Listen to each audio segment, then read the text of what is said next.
You could have been all that I wanted, but you realized something. I forgot to take off the monitor sound thing, my bad.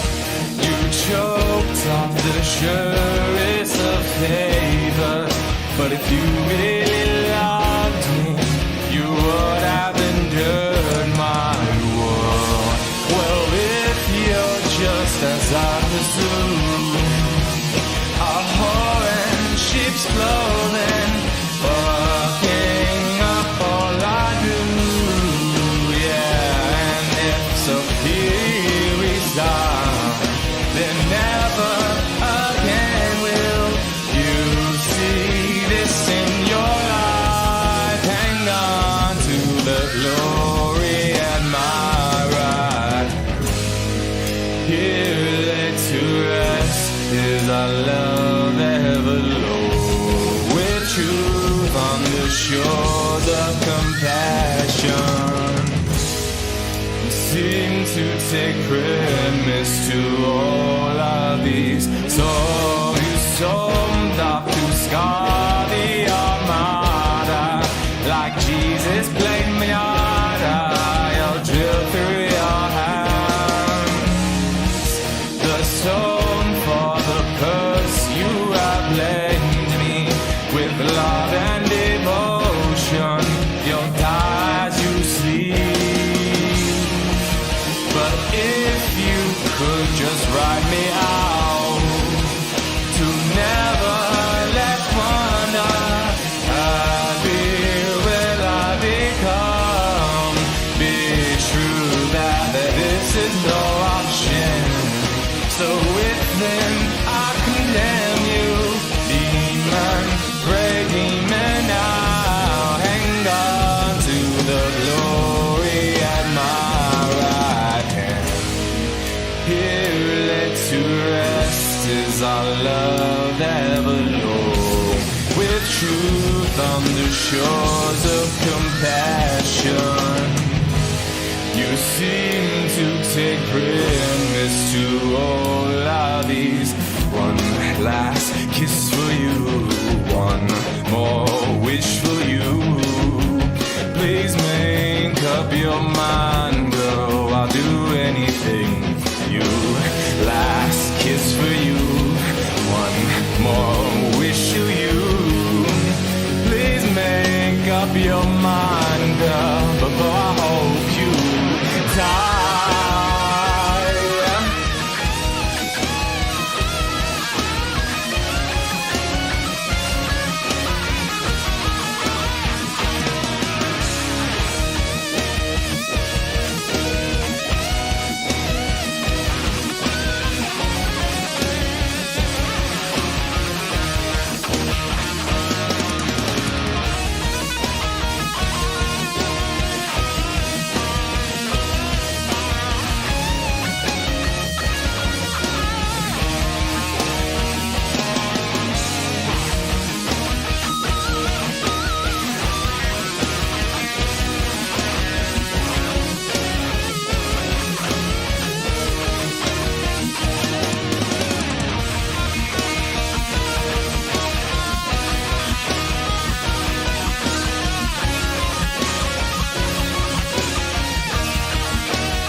Such a lonely day, and it's mine.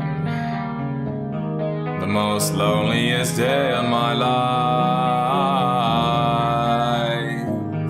Such a lonely day should be banned.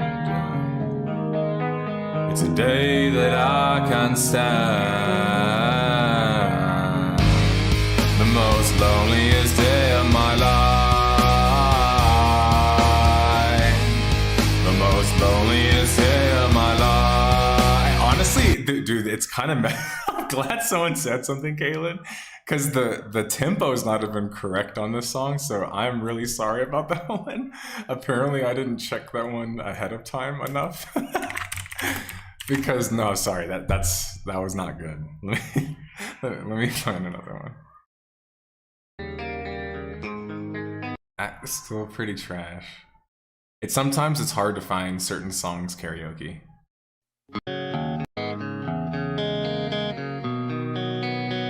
It's low quality, but it'll work.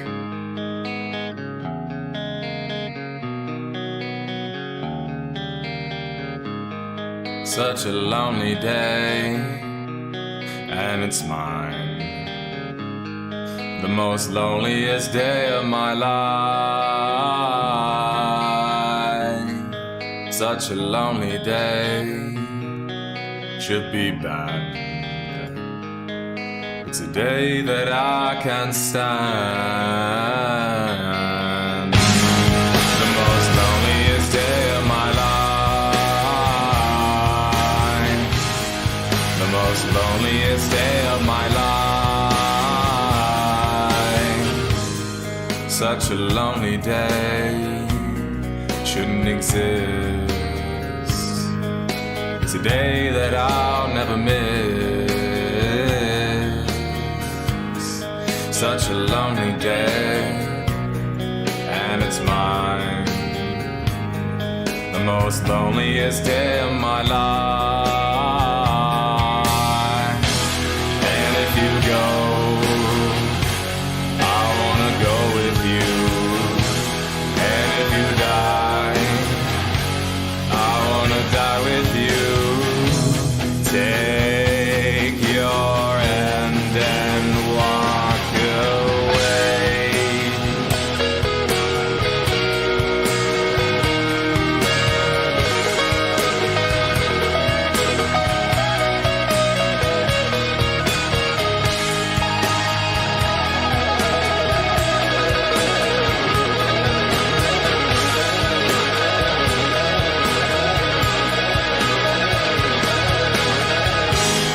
The most loneliest day of my life.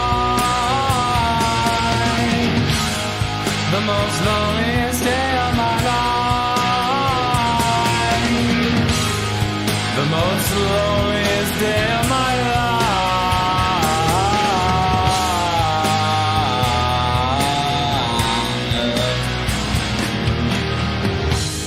Such a lonely day, and it's mine. It's a day that I'm glad I survived.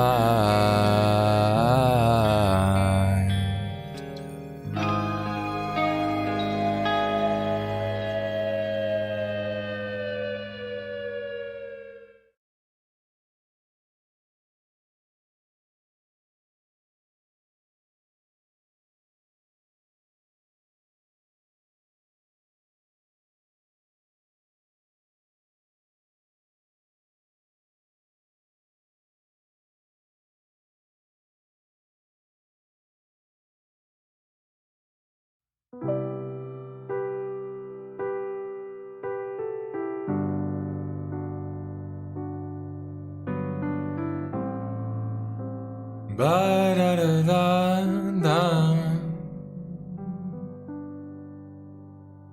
Don't be that way. Fall apart twice a day. I just wish you could feel what you say. She'll never tell, but I know you too well. Kind of mood that you wish you could sell. If teardrops could be bottled, there'd be swimming pools filled by models, till the dry dress is what makes you a whore. If I love you was a promise, would you break it if you're honest? Tell the mirror once you know she's heard before. I don't wanna be you anymore.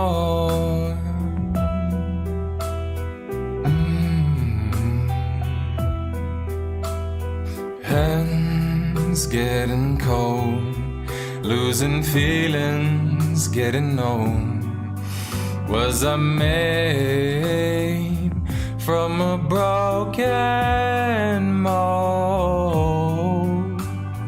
Hurt, I can't shake. We've made every mistake. Only you know the way that I break. If teardrops could be bottled, there'd be swimming pools filled by models. Told a tight dress is what makes you a whore. If I love you was a promise, would you break it if you're honest? Tell the mirror what you know she's heard before. I don't wanna be you. I don't wanna be you. I don't wanna be you anymore.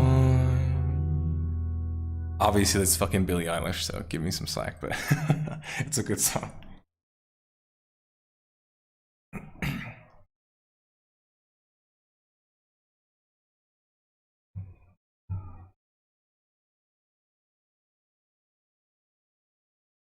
Welcome to the channel, Mish King.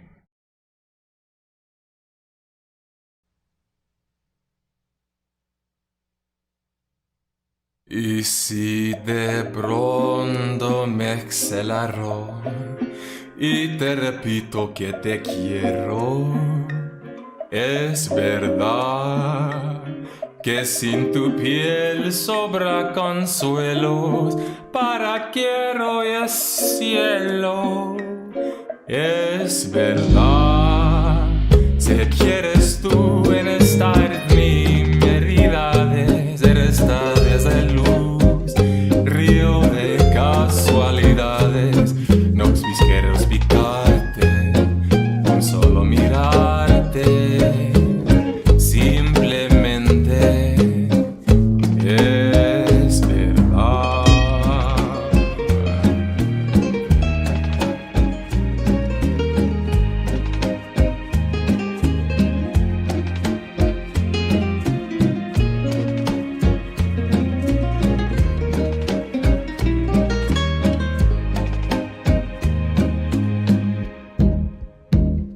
Eres acción en mi motivo, eres amor definitivo, eres la verdad, sé que eres tú en mis realidades, eres casa de luz, río de casualidades, es que eres tú en estar de mis realidades, eres casa de luz, río de casualidades, no No quisiera explicarte, solo quisiera mirarte simplemente. Y es verdad, sé que eres tú en estas mil heridades, eres casa de luz, río de casualidades. No quisiera explicarte, solo sé que al mirarte,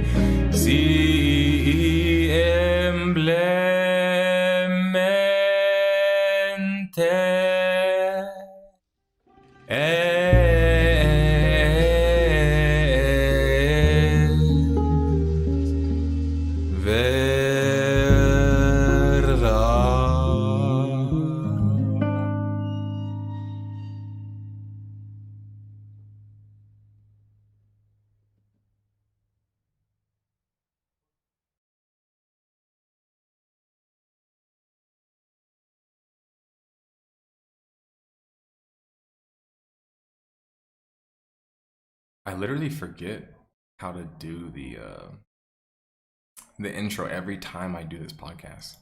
But it's because I have to press a play button, then I have to press this.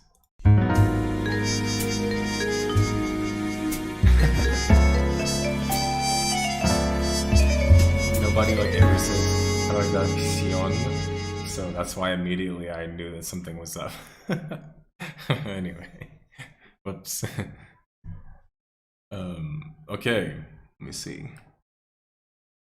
The frame kind of looks really bad because I can't actually put my Logitech on my monitor, so it's kind of just sitting on my desk. But anyway, welcome to the 6 Pixels Under podcast.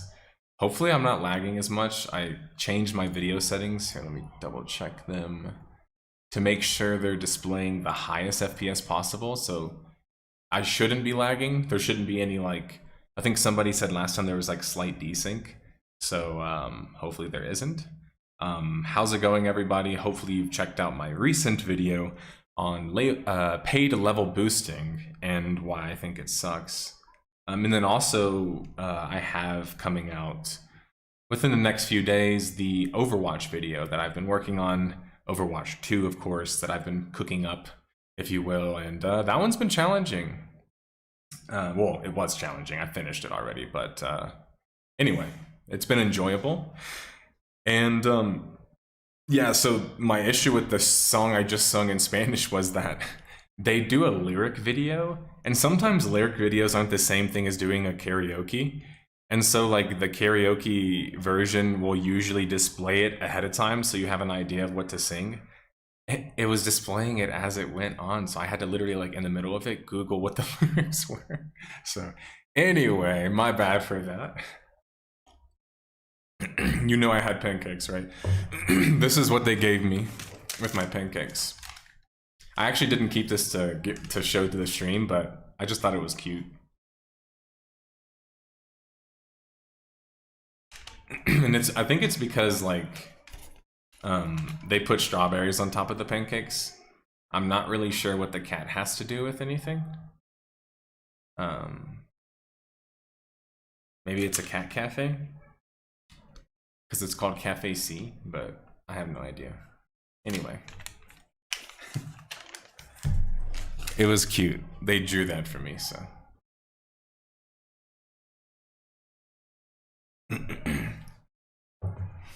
It's not really my type of song. Like, I like a song that's very, like, what you would say, like, in Spanish, like, banda-esque. Like, for example, this one.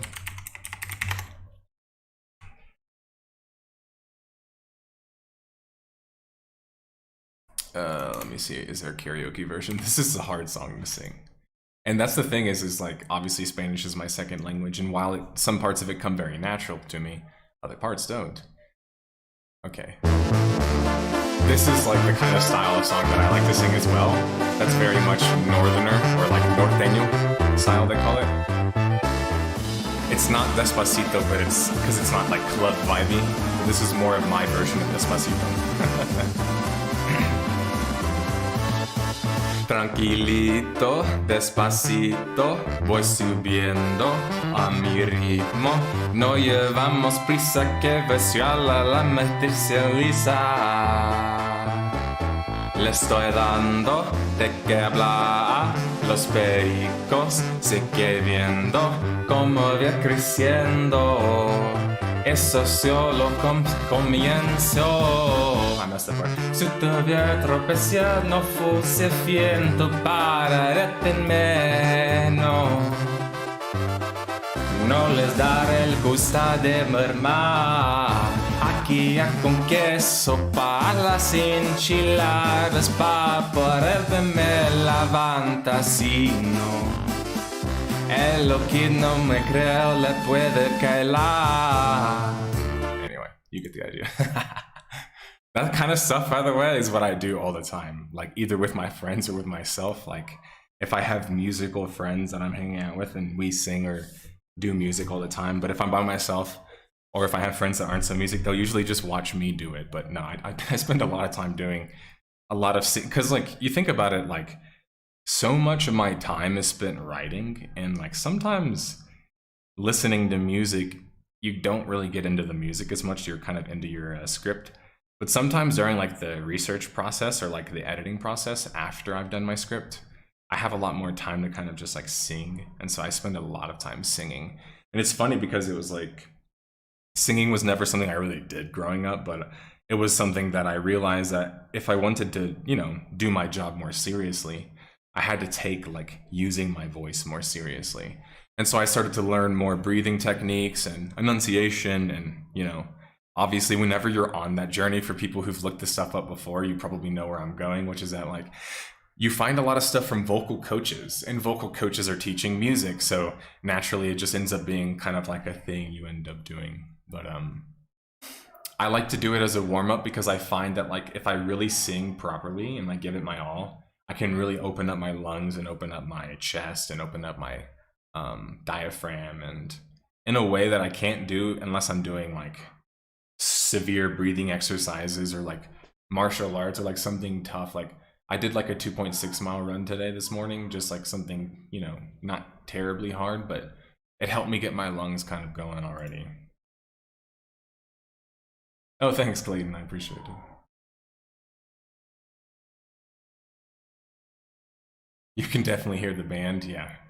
Banda, and essentially, is what they're talking about. Some people call banda also mariachi, which is funny because even other Mexicans will call it that, which is technically true, but not really, because like sometimes like even Mexicans will culturally simplify music by being like, oh, that's like banda, and so it's like old big, you know, instrument bands, so like that's mariachi, and like in their head they're like, oh, that's mariachi. It's like, well, okay, well, it is kind of, but it's like that version is very modern, as you can tell. So it's kind of different. It really is, you know, its own kind of music. It's not just mariachi. It's a banda style of music. But anyway, it's why road trips with me can be nightmares. You know, I'm the same way, but pretty much all of my friends are like that too. So like none of my friends really complain. You know, like we all take turns singing or just like sing duets, or you know, like even like guy friends of many years, like, you know, at this point decades, like they're just not afraid to sing and belt it out. Like, you know, like my best friends don't have a lot of shame. Uh, uh.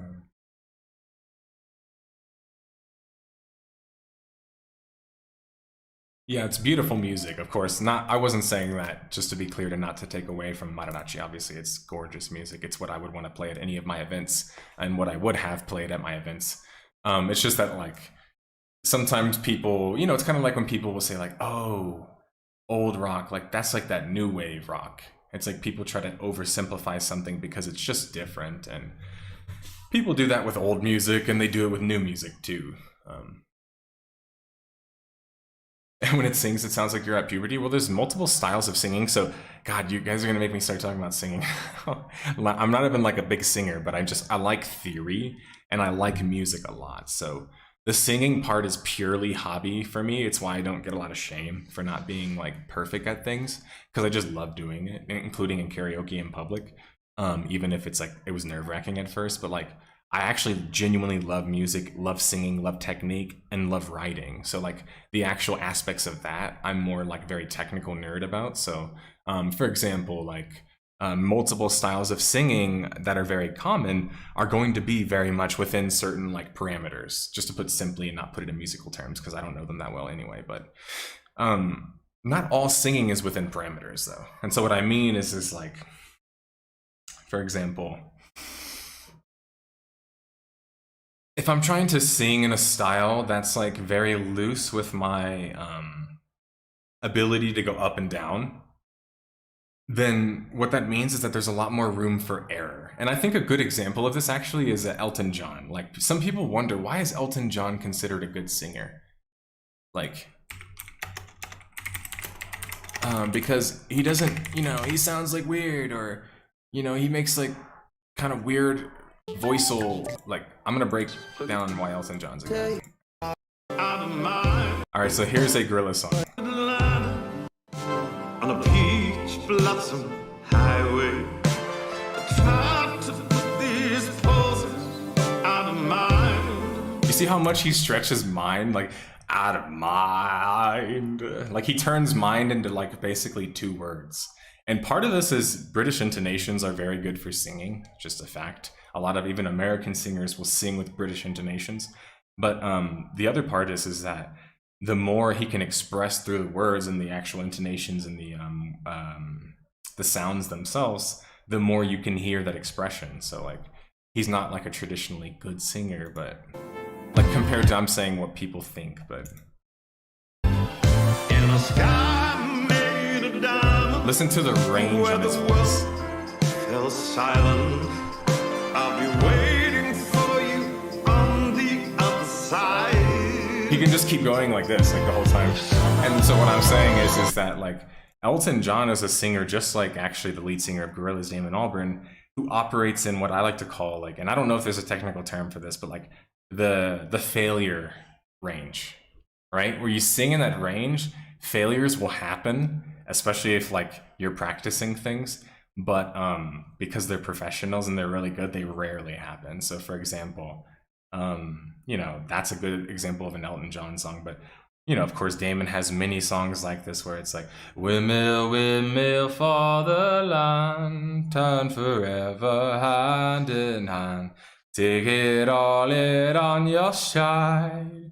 He'll like just like kind of like really like, because he's a baritone. Part of that is being a baritone, I guess I should probably clarify, which is that you have the ability to sing in a high and a low range with a deep voice, which is very unique. And so they operate in failure a lot. So I'm aware of this concept because, trust me, when I sing in high notes, I'm right there, like about to fail, like very often times.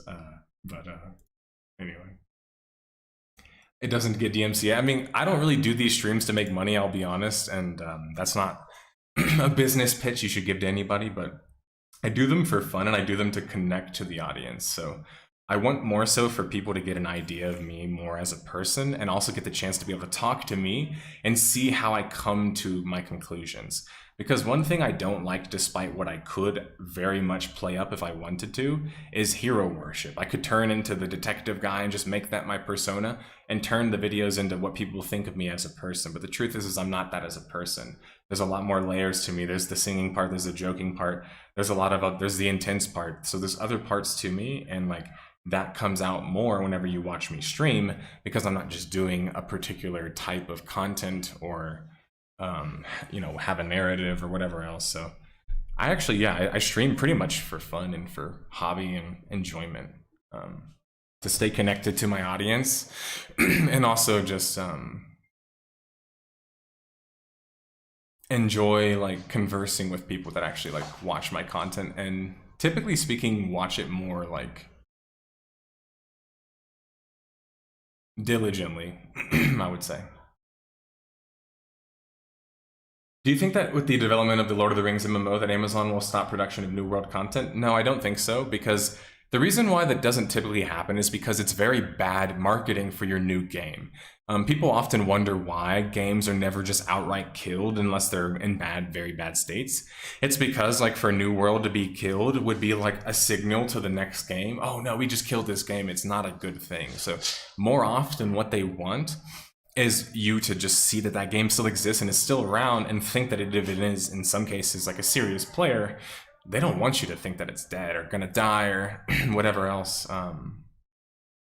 And I'll also talk a little bit more about it, that the big issue that I have with the Lord of the Rings MMO announcement, because I've been skipping it a few podcasts now, is that everybody wants me to be excited, and I'm not. And I think that like, it's just this weird thing that like, it depends on your level of fandom and interest in certain things, but it's like, I will watch anything Star Wars and play anything Final Fantasy, but it doesn't necessarily mean that I'll enjoy them, because I'm just a fanboy of those games and those franchises.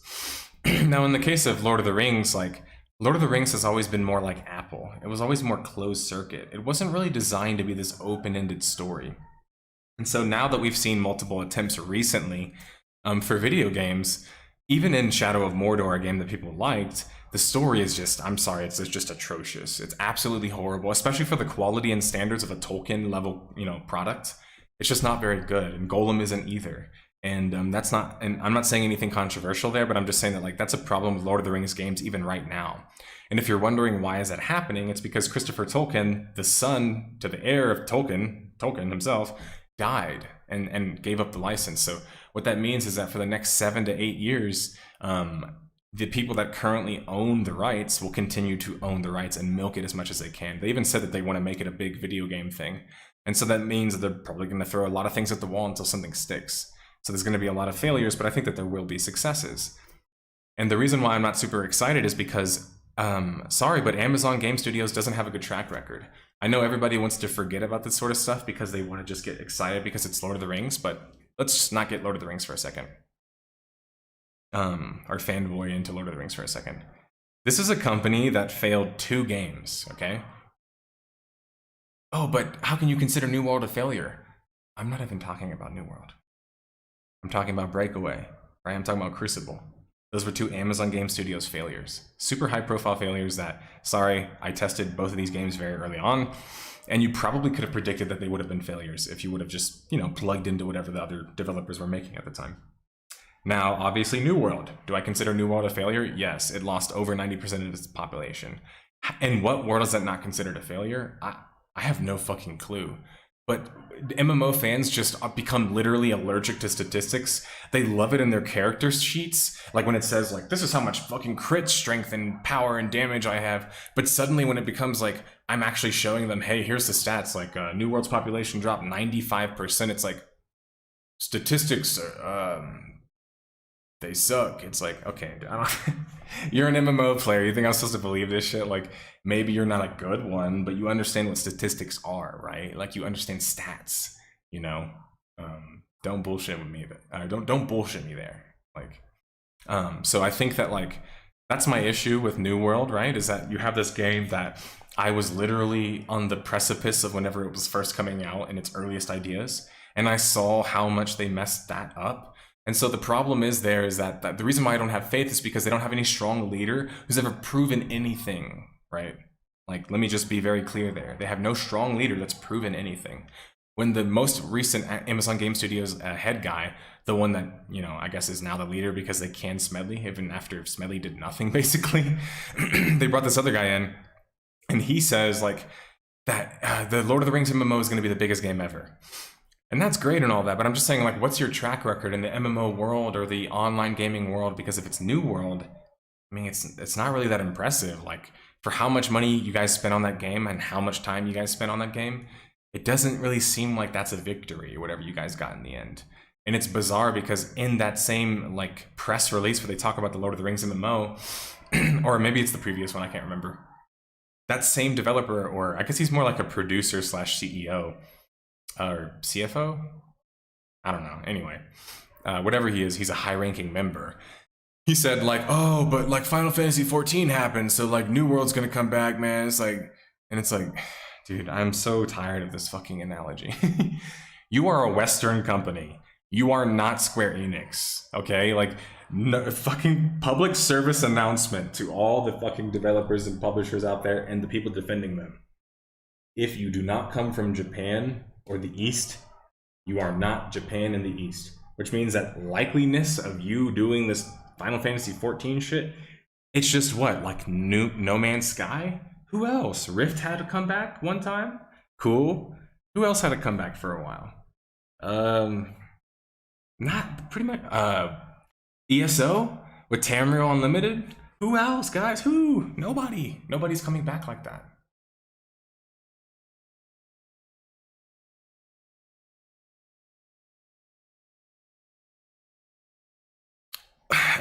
I don't want to say that it's like players enjoy the narcissism. It's just more that players are so, desperate for good content that they don't really see like why this other stuff matters. I was actually just talking to Card about this yesterday, and we covered something kind of similar to this, which is just like Card and I, for example, are interested in gaming as a whole, and like gaming is my job. So meaning that like I talked about in my Overwatch video, I put my dukes up right at the very start of the video because I said, hey, like, for people thinking that I should be nice to Activision Blizzard or should play by your nice rules, that's not what my game is. That's not my job. That's not my role. That's not my fucking goal, okay?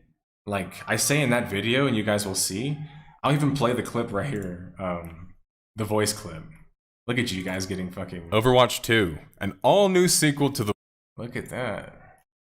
That's crazy. The sneak peeks, that's nuts.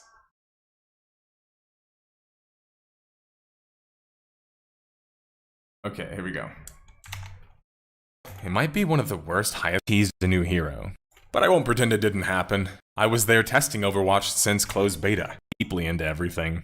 But that's because Overwatch 2 was a colossal failure, and despite what white knighters in the comments might try, keyword, to argue, this entire video is going to be dedicated to outlining through the usage of the game's historical timeline and evidence we gather along the journey, the various failures of the game culminating to a colossal one just recently. So strap in, detectives, we have quite the story to unravel here.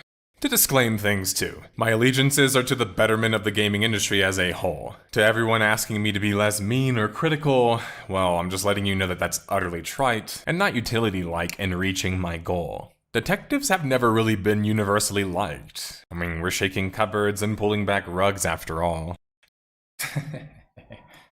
That's it. Yeah, you get the idea. I'm not really supposed to be nice. Like, I get this idea of being polite, but in what way have I not been polite with my content? For example, like, people thought in Back 4 Blood I was like a little bit mean to Turtle Rock Studio. Turtle Rock Studio at this point has almost, arguably by the definition, committed fraud twice. So it's like, and I guess in what way am I supposed to be nice about that? Like, if I feel like they're frauding their customers and doing it again, and then even brazenly canceling their game and being like, oops, we gotta go to the next one, why do I have to actually be okay with that? I don't, because I have no allegiances to the game. And that's why you guys can see that, like, part of why I don't have allegiances to any specific game or any specific developer is for that reason, is because I learned that it actually allows me to be a lot more impartial. I'm not biased to any of this stuff. I just love online games. I just love gaming, right? So it's like, I'm reporting and telling the stories that are based around that I think are interesting, that I feel like should be told, obviously.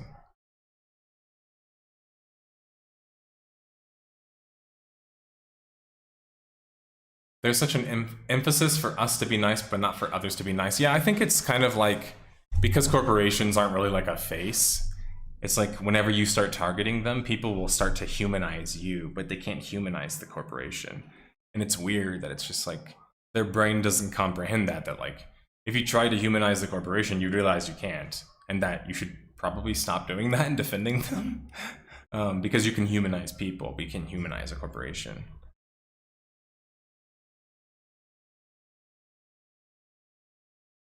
The enlightened minority is usually overshadowed by the ignorant majority. People are willing to pardon a lot if it leaves them with an average experience.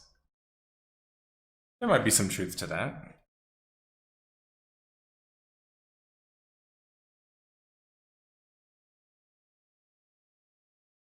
Wizardry Online will make a comeback.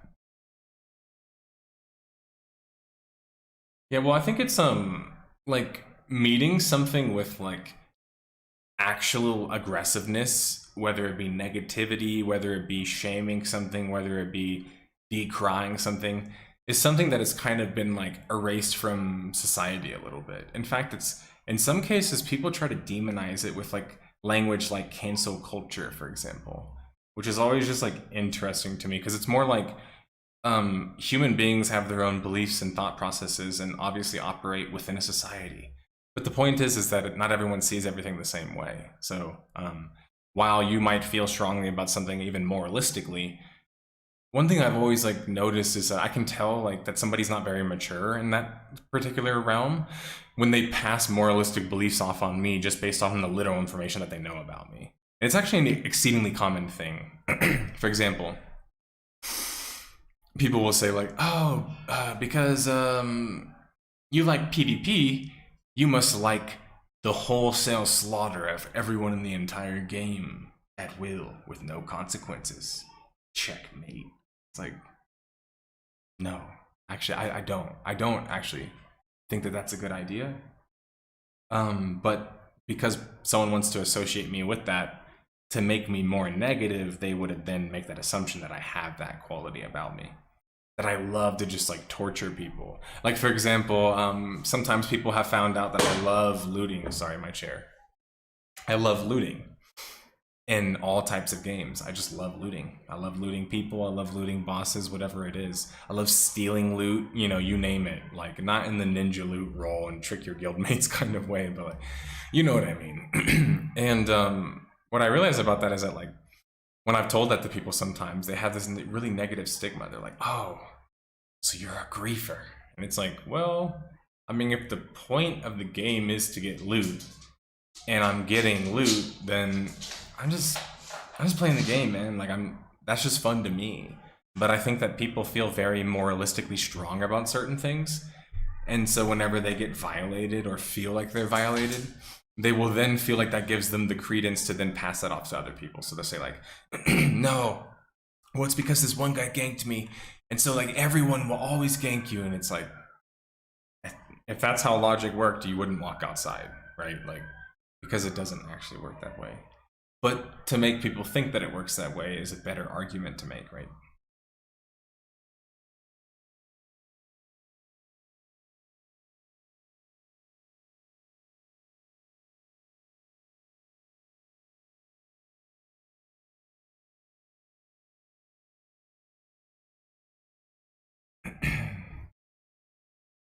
Pretty much, Korosov. I mean, that's the thing is like, it seems like it's like extreme, but no, I really do get those types of arguments. Like, where I remember one time I had this like I posted it. I had this deep post from this guy who was like, I had no idea you were one of them. I was like, what? He's like, one of them, the people who tormented me as a young when I was playing WoW and fucking TBC and it's just like, bro, I didn't hurt you, man. I don't even know who hurt you, man. Like, you should get that trauma or whatever that pain that is that you have over this shit sorted out and stop passing it off to other fucking people because just because I like to fight people in a game that allows for it wouldn't mean that I would like want to like abuse you until you quit the game. But like people will I'm sorry, but they'll put their weird trauma onto me because I like PvP, right? And they'll say like, oh yeah, but you would do this. And it's like, I wouldn't. And it was like one thing that I had to explain to people for a while whenever I was playing Darkfall is people would say, oh, well, you're just the type of player that would just like steal things from people and never really like a challenge. And it's like, well, no, actually, I played solo most of the time. Like, I got killed by groups of people all the time because you're not supposed to be solo, really. So like, if anything, like your perception of me is completely wrong because I was a solo PKer. It's why I'm comfortable with PKing and PvP and looting and the excitement of it and whatever else. It's because I did it by myself. So I find fun in it, even if I'm alone. I don't need other players. Now, mind you, of course, playing with other players is always more fun. But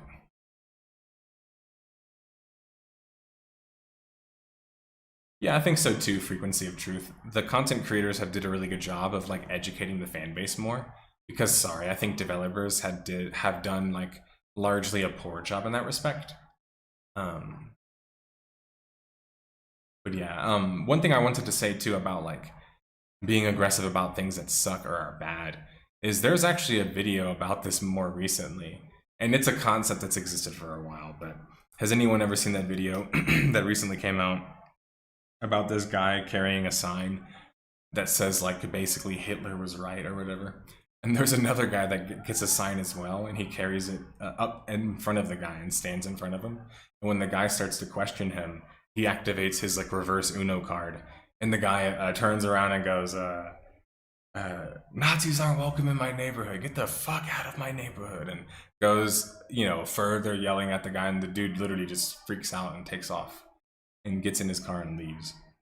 And it was funny because I was reading through the comments, and I love to read stuff like this because I love combat, I love conflict, and I love human interaction. So I love to see how people interact with each other, whether it be like for good things, like making a game and creating art, or for bad things like war or like conflict or like, you know, tribalism or whatever else, right?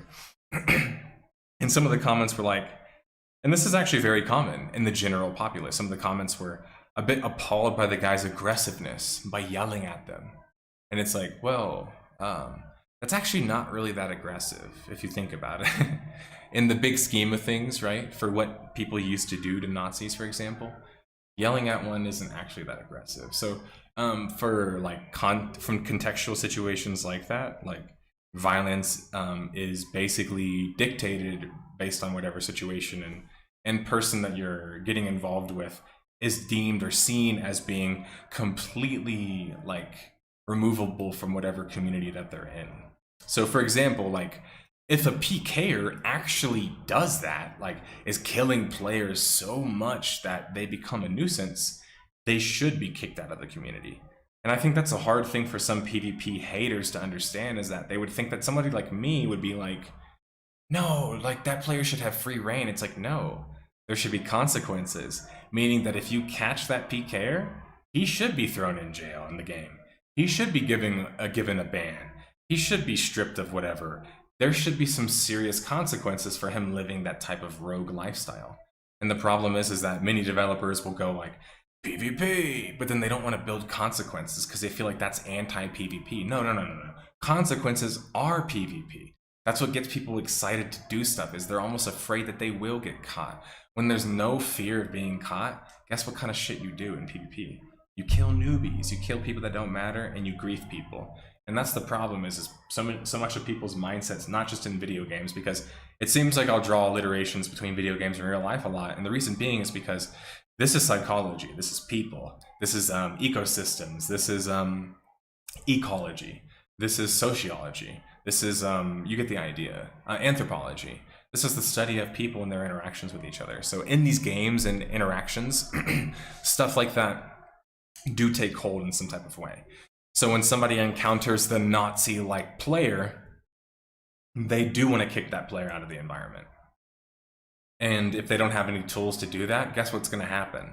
They're just going to leave that environment because they don't want to be a part of that stuff. And that's the problem, is, again, in so many of those PvP games, there is no consequence for those types of players.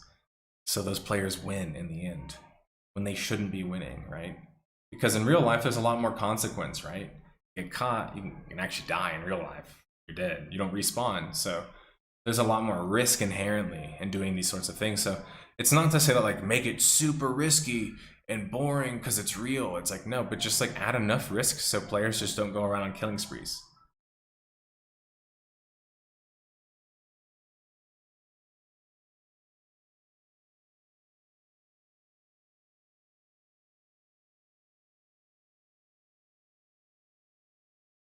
Yeah, no, for sure. There is an issue of that too, frequency of truth. But to be honest, like I'm gonna push back in a slight way that like there's an issue across the board with social intelligence failing in the US and, you know, the communities I've been in, like as a whole. So what I mean by that is that like people are being less social, they're developing their social skills less, and they're almost getting angry and forming factions around the fact that they don't want to be social. And that's creating some pretty problematic situations. So I'm worried about that.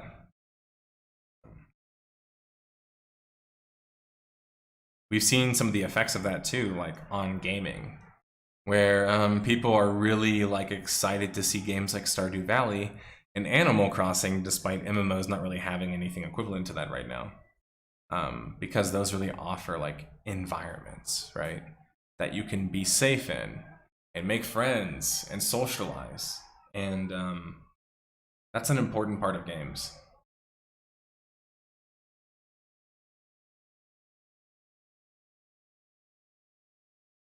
What sort of mechanics do you enjoy within PvP and what do you not like? So what I'm gonna not like is gonna be any system that's just not really like done well. So for example, if you have a system that works in a way that it works, you can't just blanket apply it to every other game. And what I'm saying is like a theme park 2-faction PvP game is gonna function in a very unique and specific way than a 3-faction game, or than a sandbox game, or you get the idea. So I think that like if you're building a 2-faction game, then you're always going to have problems of one faction being stronger than the next. Now the problem of building an open-ended guild system type game, because people will ask, well, how come they don't just build a game like that? Actually, the problem is that it's just harder to enforce everything. So what I think to be the best approach is this: build a faction system, build a guild system, but keep the guild system separate from the faction system, meaning that you don't have to join a faction. You can be in a guild without being in a faction, right? And so this allows like players who are new to get funneled into factions, and players who are more experienced and want to play on their own to get funneled into guilds. So I would say systems like that, and then I would say allowing for multiple places in the map to facilitate both small scale PvP, medium scale PvP, or I said both, I should say 3, and then large scale PvP. Games like Albion Online do a really poor job of this, because the only way that they like have found to kind of combat this is by instancing everything. And that's because they changed the way their overmap worked. They made the game a lot more Zerg focused. So it's just things like that. Other things are friendly fire. I'm a big believer in friendly fire. Why do I believe in friendly fire? Maybe not when you're just questing with your bros, but as soon as you go into an open world PvP zone, I kind of feel like friendly fire should exist. Maybe it's diminished, right? But here's a big reason why I believe in it.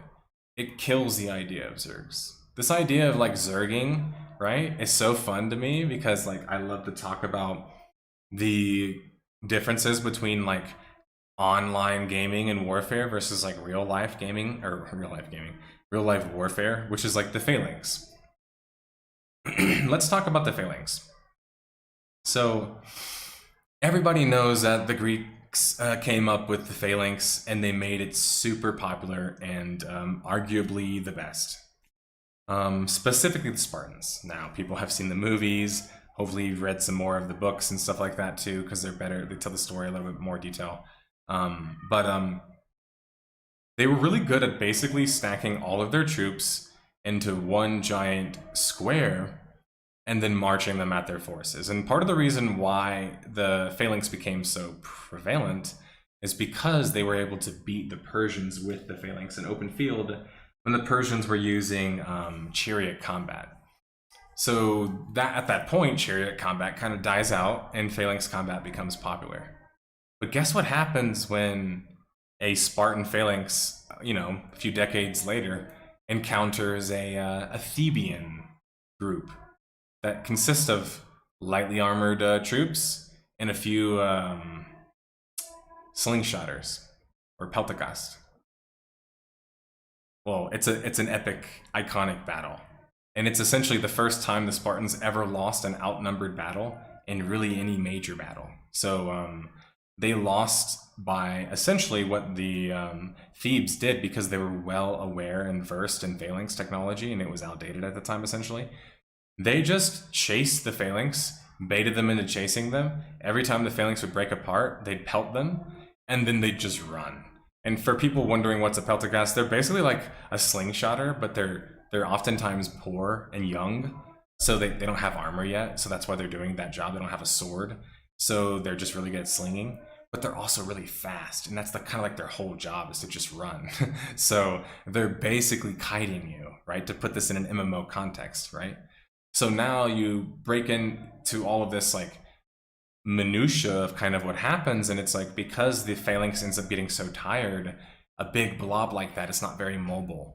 So they start breaking apart in formation, and they're designed to fight in formation. As soon as they start breaking apart in formation, the Thebes are able to destroy them. The Thebians are able to destroy them. So why does this matter in the MMO context? Well, it wouldn't have happened because friendly fire doesn't exist. Do you see what I'm saying? The Phalanx actually could be very fucking powerful and still beat a lot of its direct counters by not having friendly fire. Because that's the whole purpose of the Phalanx, is being side to side with each other to cover each person's side.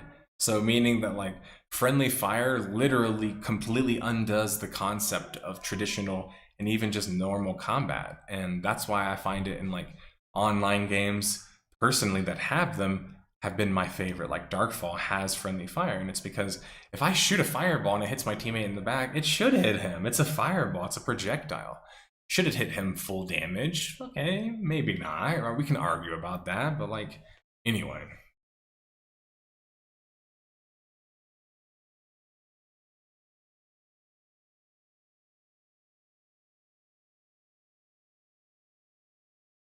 When you don't go out into society and never have your views challenged, it means you're subjecting yourself to a lot of nonsense, unfortunately. Yeah, for sure. Because you know, I'm gonna grab some water in a second, but because man, I'm really dry today. I forgot I went for a run before, but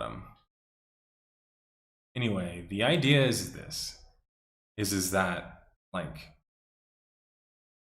you can be the fastest guy in your house who goes outside and races the fastest guys in your neighborhood, who then does a track meet, who beats all the guys in his region. So in this guy's head, he's the fastest guy. But guess what? He's still got the state. He's still got the country. He's still got the world. So that's what people oftentimes miss because they don't understand statistics. And this is actually a big rant of mine, but I'm going to save it until I get my water. But my big rant is just that, like, when you better understand statistics, they actually help you. They don't hurt you. It makes you understand how to better navigate things, why certain things are fair, why other things aren't fair. But I think people get scared of statistics because they feel like maybe if they know their percent chances of something, they'll think less of something.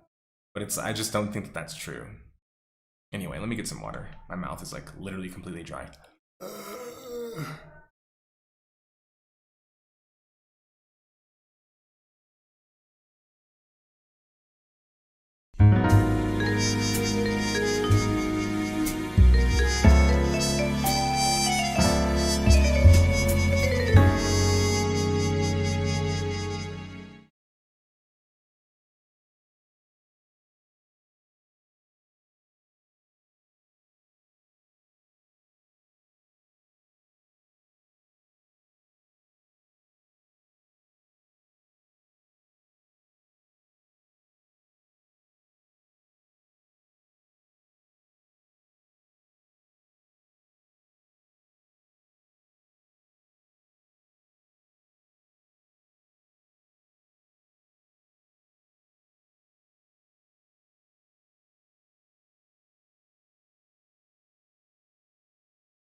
Okay.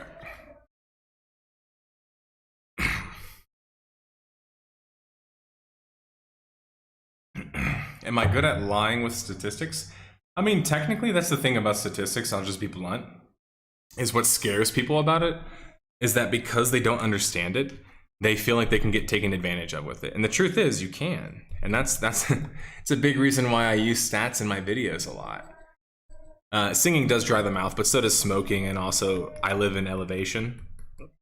And I just, right before I came to the stream, went for a 2.5 mile run, a dog walk, and then ate my food. So basically for somebody like me, that requires a lot of water.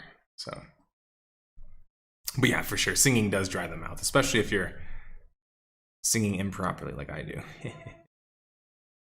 And I'm not even just like capping, like if you don't sing properly, you will like gas your voice out. But yeah, like, so part of understanding statistics is part of not letting somebody else manipulate it or manipulate you with statistics. So a good example is like, when I first started playing games, competitively, you would say, like, I only had my friends as reference, right? Now, for some people, when they go online, they end up having this rude awakening. Well, for me in Halo, especially specifically Halo 2, I didn't.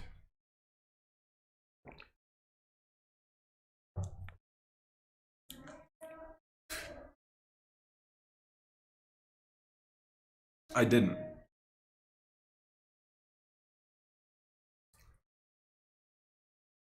It's mint flavored.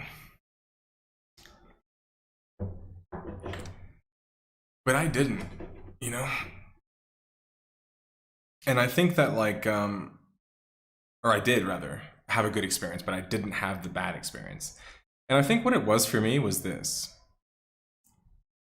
I played so much on my own time, including practicing, like with the pretty much NPCs back then, because you couldn't practice with bots in Halo, that whenever I did go online, I didn't have the rude awakening.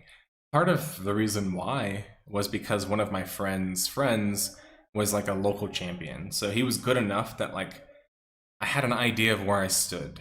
So when I went online, I didn't have a rude awakening. Because I was like, well, I mean, I got this. I know what's going on, you know what I'm saying? That being said, I've had rude awakenings in other things before. I'll tell you guys one. This is a funny story, but when I first started playing football, I was in 6th grade, and I was like a martial art, kid playing football. So imagine just the skinniest kid ever. Like, yeah, I could mess somebody up, but like, I was skinny, especially for football. And so 6th grade, I come onto the team, we put our gear on, and I'm like, all right, guys, we're gonna do these drills where you're hitting each other and you're trying to move each other. The other guys on my team are these big dudes, and I kid you not, I can't even move them. And I thought I was pretty good at football in the backyard, you know what I'm saying? So like, for the first time I played in 6th grade, I was like trying to move these giant dudes, and I'm like, I can't move these guys. And then they start messing me up, and 6th grade year was like the year of bruises, is what I call it. I had bruises all up and down my arms, and just from getting hit and boom, boom, like impact because the pads hit you, and things are hitting you. And my teacher literally thought that I was getting beat. She pulls me aside and she's like, is everything all right at home? And I'm like, yeah, I'm just getting my ass kicked in football. But anyway, like, was there anything bad or wrong about me getting this rude awakening? No, not necessarily. Now, what I want to talk about, which is, not super gaming focused, but I don't really have to be, which is that, like, the reason why some people don't step up to the plate in instances like that, or they do, and then they never show up again, is because the rude awakening for them becomes traumatic. It becomes like a loss of identity. They don't view themselves the same way anymore. So it's almost like, I've seen this actually a lot. I'll level with you guys. I'm not going to, of course, call any names. I don't even know any of the names, but along my martial art journey, I've watched many other martial artists compete in these tournaments, right? Where you have to compete against another person in your weight class, and the winner, fights the other person, fights for the winner. First place, second place, third place. So usually the brackets are like, 4 or 5, 6 people or whatever. And so you have like 3 matches or some shit. I would watch some of my friends and some of the kids that trained at my gyms, like, go through the experiences of competing. And it was always such a cool experience for me because I love to see people compete and love to see people. Oh, sorry, someone was making, I gotta show you guys this funny post after this, but anyway. And so for some people, it's a matter of like, when they go for a rude awakening, it shatters their perception of themselves and they can't rebuild themselves. There's moments to rebuild yourself in those moments, right? When you get your perspective or your ego shattered, like you get destroyed in a video game, or you realize that you suck at something that you thought you were good at or whatever. Like, instead of looking at that as like a moment of like shame, you can look at it as like, okay, well, this gives me an idea of where I'm at. And I think because people don't understand statistics, it becomes more emotional for them because they'll get mad emotionally about it. And in some cases, it's because they feel like they're inferior, like they're not good enough, right? And obviously that's a big problem. But statistics are your friends. They're MMOs friends, they're gamers friends, they're normal people friends, they're smart people friends, they're dumb people's friends. They're everybody's friends. But you're better off learning how statistics work and how to utilize them so you can form better, like more concrete pictures of things versus getting so caught up in narratives. Because if you get caught up in and you're only led by narratives, then you're going to be really easy to sway.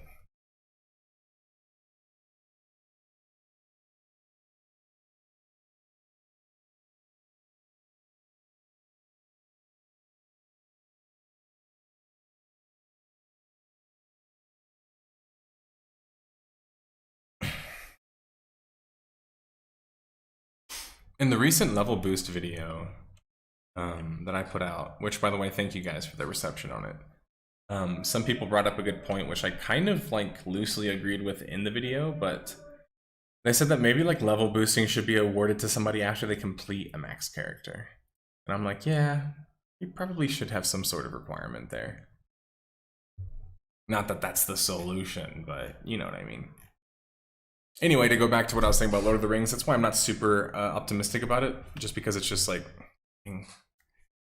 show me what I should be optimistic about. Like, show me one part of gameplay in New World. Like, if you guys want to, the sound design, that's true.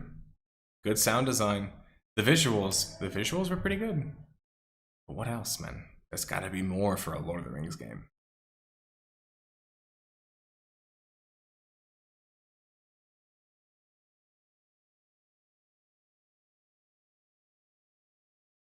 People are onions.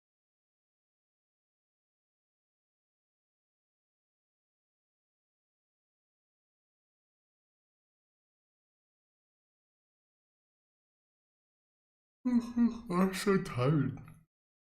I finished all my work though, guys. So I have that side video coming out, Overwatch video coming out, and then I have an impressions video on Phantasy Star Online 2 New Genesis version 2. So help me pay my bills and watch that. Or don't if you feel like you're gonna hate it no matter what.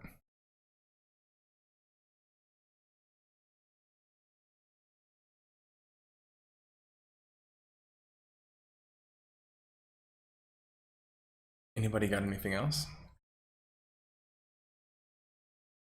I want to be optimistic, but if we're being truthful about things, I'm not sure if I trust any big name IP making an MMO. Yeah, I just, like, look, I'll level with you guys on two things. How can you make the fan base and like the most critical fan in me like optimistic about your game? You want to know how you can do it? Hire somebody that actually knows how to make MMOs. And if you can't find somebody that does, at least bring in people that will at least talk to you about it, right? Like New World, I told everyone this before, but like New World had the right idea. They brought in influencers. They really tried to, you know, get their feedback and so on and so forth. The problem is that they didn't really listen to it and they didn't really do anything with the feedback that they got.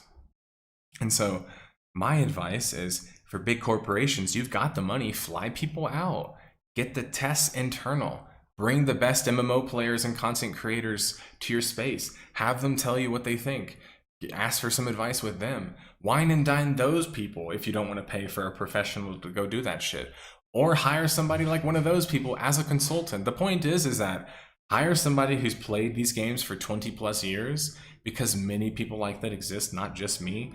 And I'm not saying like fuck tons of people, but I'm saying like in the YouTube space, like there's other YouTubers who have been doing this for a long time. So like you can go talk to them about online games, like ask for their advice, like longtime MMO players, WoW players, RuneScape players. Like these players have very important perspectives and big audiences.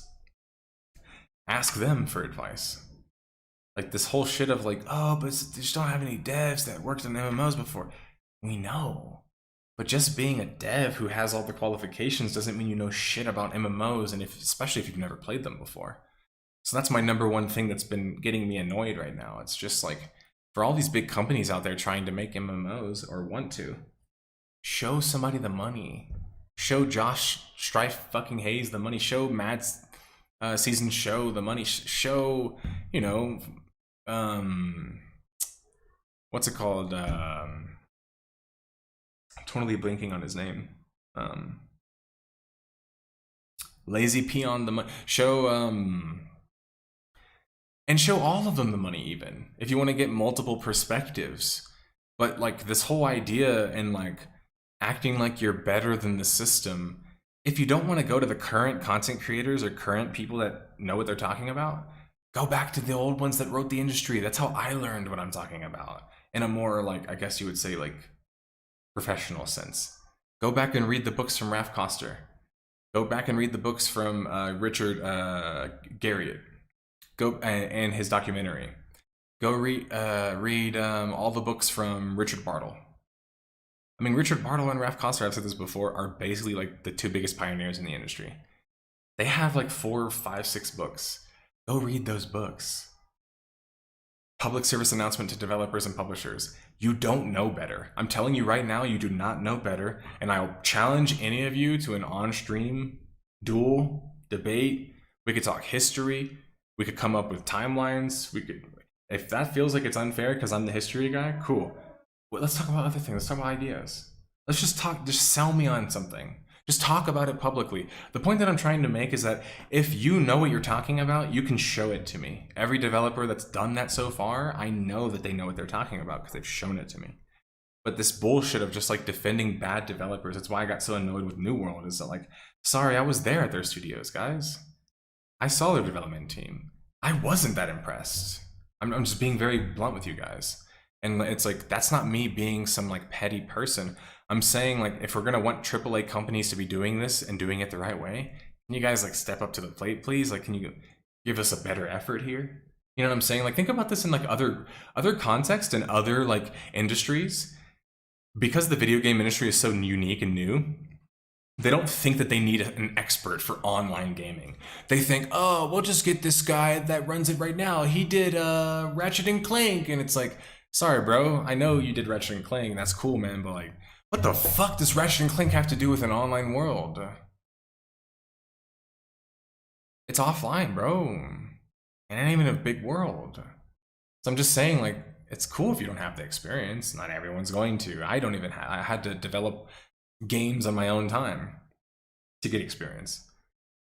But hire somebody that does, dude. Either a professional developer or hire a player and train him to be a developer. That's how many of the original developers were created, guys. Like, or hire other people to give you advice. The point is that like this idea that the tech industry has right now, where they don't need to get advice and actually listen to the industry and to other people around them, I'm just gonna call it what it is. It's arrogance. It's misplaced arrogance. You are not worthy of that in the online gaming space. Amazon Game Studios, you are not worthy of that in the online gaming space. You did not do anything with Lost Ark. You ported a game over. Okay, cool. You found some success doing that. Great. Now you're going to find some potential success doing Throne and Liberty. Great. Those are great business plans. I'm not going to shit on that stuff. But making an actual game and making it compelling with the Lord of the Rings name, I mean, that's just a whole other ball game. And they haven't shown me any of that yet. Now, if they came out and they fucking were like, we got, you know, fucking a round table with Mark Jacobs, Ralph Koster, and fucking Smedley, and they all talked about like core ideas, and that's how we came up with our pitch. If that was your fucking pitch, I'd be like, okay, I'm listening. Better than, we have Joe Blow from fucking Hot Wheels Racing and Gina Cadena from fucking, you know, Assassin's Creed PSP. It's just like, okay, like that's game experience. I'm not shitting on game experience, but I'm just saying like, what are your personal experiences as a developer? That's my question to those developers. Okay, you worked on Ratchet and Clank. How many MMOs have you played? How many MMOs have you leveled to max level in? This is the one time, guys, you can actually dick measure. So everyone start pulling out their fucking, okay, I went too far on that. But everyone pull their gems out right now, girl or guy, and start measuring in the chat with me. And what I mean by that is that tell me how many games you guys have played. How many characters have you leveled to max level? How many characters have you guys gotten the best gear in the game? Do you see what I'm talking about here? This is the problem. You guys aren't making the games. Other people are that don't play the fucking games are making the games. And we're talking about online gaming here, obviously. I know that there's a lot of but we're talking about online gaming here. They don't play the games. I was there. I was in the lobby with them. Hey man, like I love this idea from this game. Oh damn, that's a cool idea. Tell me more about it. And it's like in my head, I'm like, I just took that from ArcAge. Actually, by that point, ArcAge was already like 6 years old. So it's like you didn't even play ArcAge? You guys didn't play one of the most impactful, innovative MMOs in the space? It shows. It shows that you guys didn't play ArcAge. Because man, you could have learned a lot from ArcAge. And that's the problem, guys. Why is the Japanese market right now, in terms of development, winning in the online space, whether online RPGs or multiplayer games, despite not having this big propensity for it or even like a natural market to it themselves? It's because they're taking time to understand other markets. That's it. Yuji Naka, what's the #1 thing he talked about? They studied Diablo and Ultima. And you can see that in Phantasy Star Online. What about Yoshi P? What's the #1 thing he talked about? Studying WoW. How EVE Online was his favorite game. How Ultima was his favorite game. But he studied WoW. He didn't study those other games. He studied WoW. And that's what they made, right? So it's like, that's how they were able to do it. So if they're doing it without even having the cultural ability or awareness, it's just like, you guys see why I get so annoyed about this? Pay somebody or go play the games yourself. Pay everybody on the staff to go play a fucking game together. All of you go play Project 1999 EverQuest. Play the game that started this whole craze of theme park games if you want to do that. You guys want to make a factional PvP game? Go play Dark Age of Camelot. Go play Warhammer Online. Play those games that are staples. But it's because people feel that online gaming and online worlds are like tantamount and like comparable rather to a regular game. And they're not. They're just not. And that's why I'm worried about, you know, the Lord of the Rings MMO is like, could it be good? Potentially. But I don't really see any like learning from the development team. And sorry, but their decisions in New World pretty much prove that. The reason why I have little faith in New World and also little respect for it is it's because it's a game that essentially, this is what the game did. Built the entire premise on being open-ended, was open-ended all the way up into the first alpha, literally undid that part, never actually fleshed out the world in terms of turning it into a theme park now that you countered the process.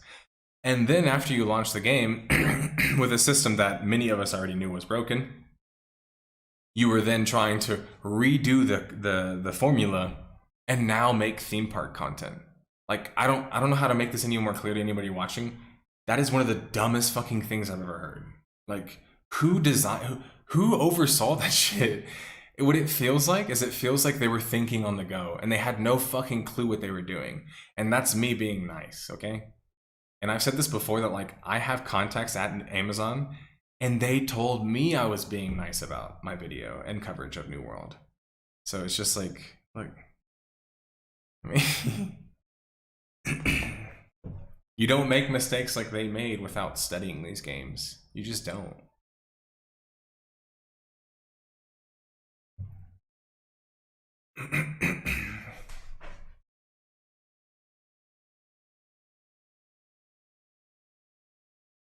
Yeah, Keiki, that's a thing too. And I mean, I'll be honest, like, I don't have the highest opinion of someone's advice if it comes solely from one game, if you know that beforehand. So meaning that if someone's like a sole RuneScape player, well, you can kind of take whatever they say with that same lens, and it's not like you throw out whatever they say. Like, they're still giving you value. The problem is that, yeah, like if somebody's like, well, this is how the industry works at large, and it's like, what game did you play? WoW. And it's like, okay, well then you don't know how the industry works. You know how one game worked.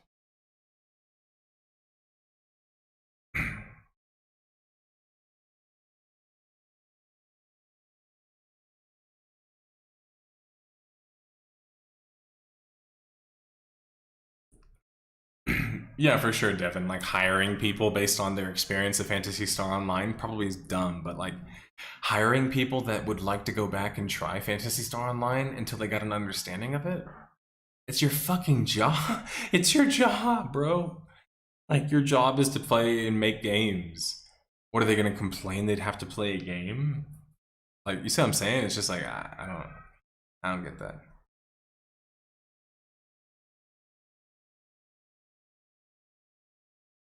Maybe potentially, Devin, but the problem I have with that is that, like, you know, I have a lot of ideas, and obviously, if I was making the perfect MMO, I would just make it as analogous to the real world as I could, while, you know, upping the magical, fanatical elements, and, you know, probably like getting rid of guns and making everything like laser swords or some shit, or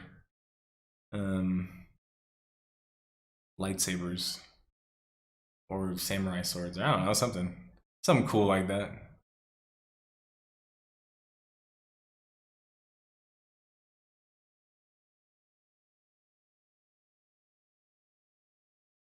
But yeah, no, it's a problem, for sure, Des, what you're talking about, because like, I'm sorry, like people can say like, yeah, we get it, like you're more of like a historical type of gamer, so like you're gonna know a lot of this stuff.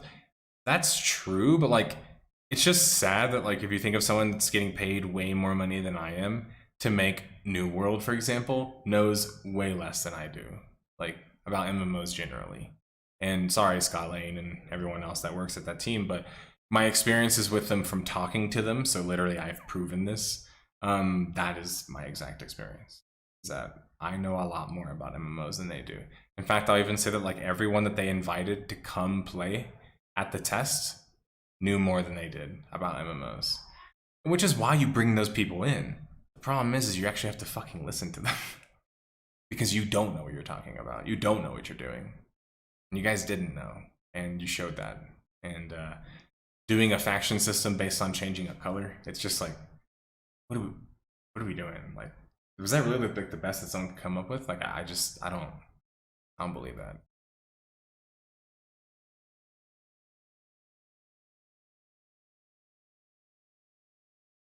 What's up, Lazarus? Say hi to Turnip on Discord. Who's Turnip?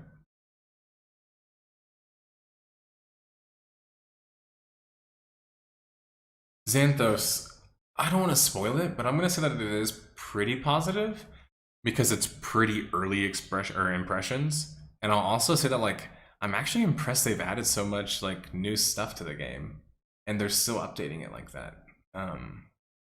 So part of it's like my positive thoughts are also like hardly a surprise. Like I'm a bit positively surprised. Are you listed as a video game consultant anywhere? Yeah, so in my actual like about section it says it. On my LinkedIn it does too. And I've actually worked with like 5 or 6 different clients. 2 of them are pretty major profile. 2 of them were for Kickstarter indie games, and the other one was for a game design document. So what I think that I like excel in the most, if you're wondering like when I'm like consulting something, like what am I bringing to the table, there's 2 things. There's user experience, so like let me play your game and I'll tell you what's wrong with it. I've been QA testing for over 20 years, and I've been QA testing with the best of them. And generally speaking, QA testing, a large part of your ability to do that is your ability to have the ability to do things. And as you guys have seen with me on stream a lot, I can break games and break them pretty easily. And it's just because I know how to. So, you know, I was a glitcher in Halo. I was a glitcher in every game that ever had glitches. So I've always been that kind of player. But it's also just that like I know what to look for. and I was able to find like movement glitches in New World on stream my first time playing the game. Not just as a flex, but just like that's just a lot of experience playing these games, like having no life playing these games. So I would say like user experience is I would have a lot of utility there. And then the other thing that I really like to focus on is thinking like, depending on whatever type of game they're trying to make, is making it fun, right? And depending on whatever type of game you're trying to make, that really differs. So for example, if you're making a card game, well then my, you know, view of what's fun in a card game is going to be very different than what's fun in like an RTS or a story game or whatever else. So I like to focus a lot on fun, and I think I have a pretty good eye for it. I trust my eye and I trust my taste, especially after playing so many games. So I'd probably say that. And then I guess if you want to add like a third one on there, it would be systems-based stuff. So just show me your systems and I'll tell you if they're going to work. I feel like I have enough confidence with enough experience in playing and using different systems to see if like whatever you're trying to do is going to work. And that's why it's like, I'll bang that drum to the end of time, but I told Amazon Game Studios about their PvP system not working. And sorry, but that could have been an example where they could have just asked me to elaborate and maybe paid me for it, but it's like, okay. You know, if you guys want to cut corners, then you'll have cut games and cut player bases.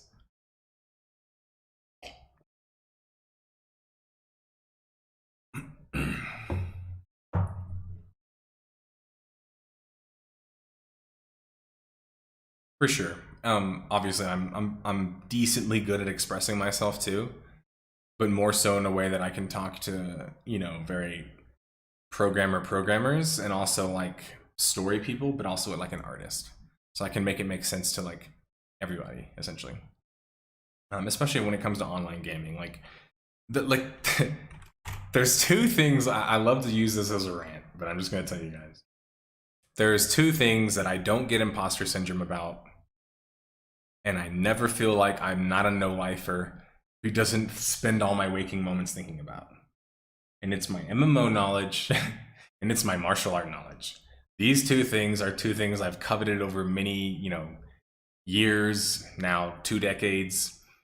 I've no-lifed them both, you know, ad nauseum. I think about them every day. I study them every day. Actually study them, actually get involved in them. And so I really do feel good about my knowledge is in those things. You start to push me into other subjects, and yeah, like you're gonna hear a lot of clarifications from me. For example, I'm not sure, in my opinion. What I heard, reportedly, my manner of speech will change. But yeah, when I talk about like martial arts or, you know, video games, specifically online RPGs, I'm usually a lot more like quick to explain things because I have a large vocabulary and, more importantly, a large library of experiences to draw upon. So that's why like one of the most impressive things to developers is when I play a game or they tell me an idea and I'm able to tell them exactly what game that came from. Usually people will think that that's like the Rain Man thing about me. And it's like, I mean, it is a bit of a skill of mine, but it's honestly just something that comes naturally to me because of the way my brain works, which is just I followed these experiences. And whenever someone says, what about that MMO that you can become the fucking mayor in? It's like, I know which one you're talking about. It's like, what about that one that you can kill this guy and like the whole like town can actually turn over and like you have to like take it back next time it gets capped? It's like, I know that one. And so that's like the idea, is just having the actual experiences versus just reading a bunch of books. I didn't just read a bunch of books. I don't just read timelines and I'm like the god of MMO knowledge, and it's like, that's not me. I'll be honest, I'm not that kind of person. I'm more of like, because I've lived through it, I've grinded. You know, I asked you guys that question. I didn't see a lot of answers. I'll answer you mine. Okay, so I'm gonna do some counting right now live and how many characters I leveled to max level, period. So in every major game I've ever played, which means that I've spent over 2,000 to 3,000 hours in these games, there's at least 10 of those games, right? So 10 of those games I spent at least 2,000 hours in, right? So already I've played MMOs for over 10,000 hours. By most people's standard, that's considered mastery. I don't care about that stuff. I don't brag about that stuff. If anything, a lot of that comes with a lot of trauma and my parents not caring about me. So it's not really a badge of honor. But needless to say, I've spent over 10,000 hours in MMOs. So now if I were to break down in all of those games, like how many main characters or max level characters did I have? In Warhammer, for example, I had a Squig Herder, I had a White Lion, I had a Witch Elf, I had a Chosen, I had a Knight of the Blazing Sun, I had a Shadow Warrior, I had a... I think that's it, actually. I think that was it for max level. And so then we can go to Star Wars Galaxies. How many max level characters did I have in Galaxies? 3. If you count pre-CU and CU, then I had 5, right? So if we want to go to the next game, let's say like, WoW.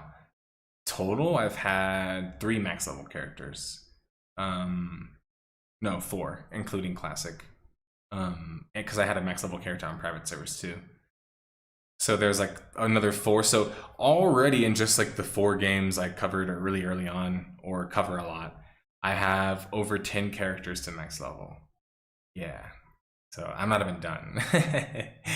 Like we can still keep going. Darkfall, I had 3 characters that were max level characters. Albion, I had 2 characters that were max level. RuneScape, I had 1 character that was a pure.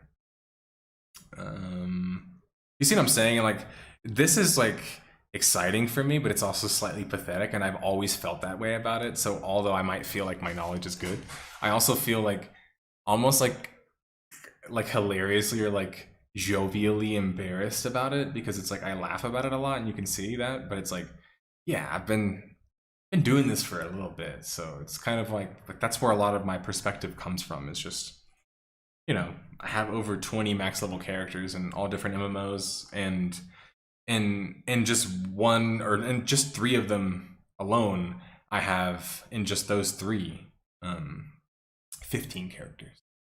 So meaning like I have over 20 characters all throughout, and like about 15 characters on just 3 of my major games.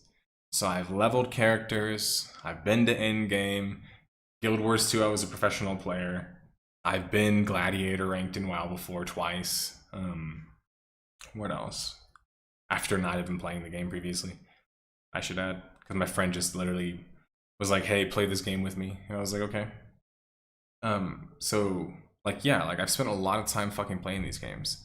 And that's why I talk about it from that kind of like very gatekeeper perspective when I'm talking about developers, because it's one thing for me to like gatekeeper players. I never do that. You guys have never been like, oh, I'm the real dirt. It's like, I don't do that. Like, but I can do it to developers because you're getting fucking paid.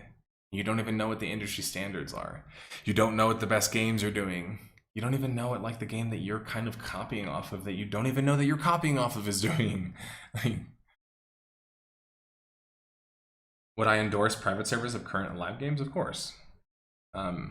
Obviously, there's a lot of like red tape with that, like legality and stuff like that. Like, don't try to turn a profit necessarily because it's not legal yet, and so on and so forth. But yeah, I believe in preservation for sure.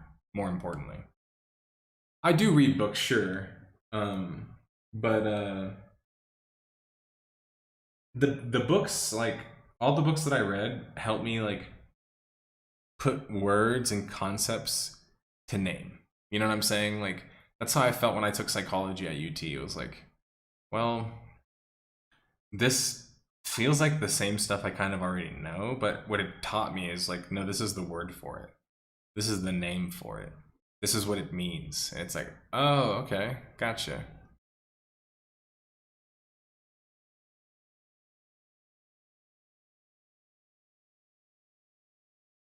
The MMO Pena? It's an online golf game? Huh, interesting. No, but it sounds interesting.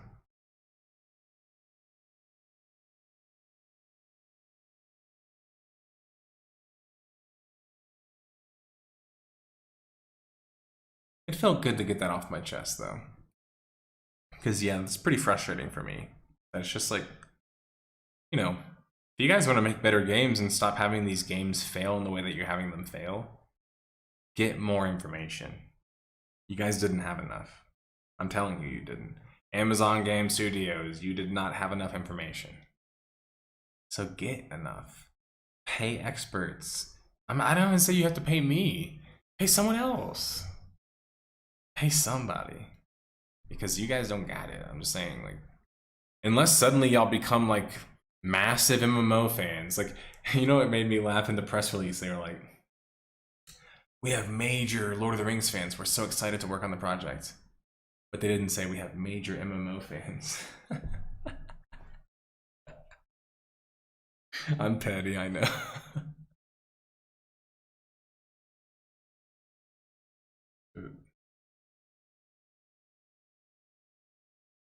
Yeah, and I don't want to like obviously out my sources, but I will say that one of them, basically what they had told me was that my perspective was right in that they thought that I could have actually probably been more harsh regarding how little they actually did understand. Especially because the person that I'm actually my contact was actually educated in MMOs. So that my source is somebody that knows a lot about MMOs, basically. It's not somebody that's like the person that doesn't. This person does. So they're giving me perspectives from other developers that are just like, okay, well, these people don't. And it's like, oh, okay.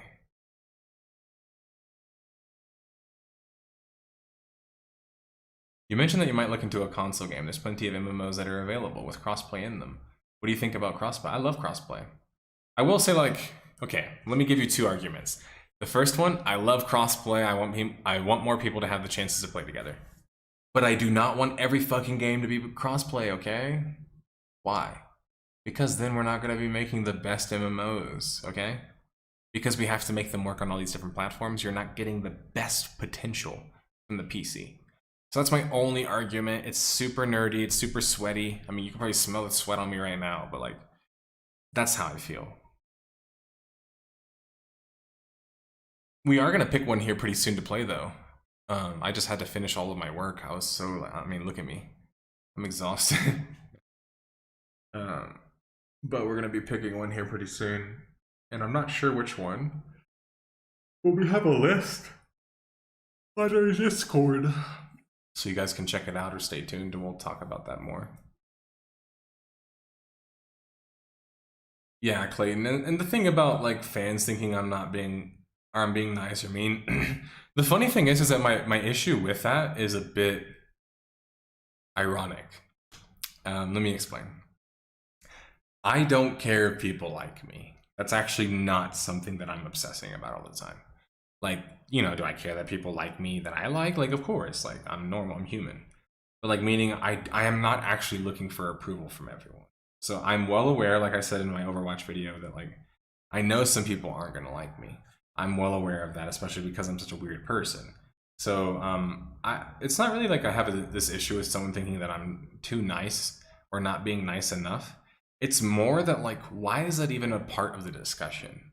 That's what I find weird. Is like, why are we discussing like the morality of niceties in the conversation of like fraud, or in the conversation of like disingenuous like narratives, or in the case of like someone lying about something? It's like, why are we talking about like niceties in this case? But I think what it is for some people is like, I'll just be very blunt with you guys. Like, the truth is that I used to be that way. What do I mean by that? When I was young, I grew up on the internet, like I say a million times, and I will continue to say, because I actually did. But growing up on the internet, what it did for me is it gave me a lot of advantages in some ways, right? It also kind of like stunted me in other ways. I wasn't very emotionally like mature. And part of that was because I would just love like edgy stuff, and you could never rattle me, and nothing would ever bother me, and jokes never got to me. And, you know, I was the quintessential edgelord, goon swarm kind of kid. Like, that was me. But the thing is that, like, after being online and meeting people in person, meeting people that I met online in person, that happened a lot, I started to realize that, like, I'm actually not this, like, super logical minded person who never feels emotions and lets them come into like my debates and discussions, because nobody is. But I used to idealize that when I was young, because I just saw it as like, that was like, if you can just like never get mad, never get emotional, never get rattled, then you're the one that's winning the argument. But the truth is that you're not. A lot of that shit's bullshit. Just being honest with you. If you don't have emotions, the fuck's wrong with you? You shouldn't have emotions. Everyone has emotions. The problem is when your emotions will cloud whatever your judgment is. It's like, that's what people is like, what they're thinking is in their head. They're like, well, no, you're being mean about this. It's because what they're saying is that how come you're not able to be completely factual without seeming like you're riling a little bit? That's all. That is completely what people's issue are with me in this particular respect. Obviously, I'm not saying period. People have a lot of issues with me, but I'm saying in this particular respect, that's their issue with me. Is that basically, I am not fitting this stereotype and view of what they believe I'm supposed to be or who I'm supposed to be. That's this rational creature that never has to like care about things. But guys,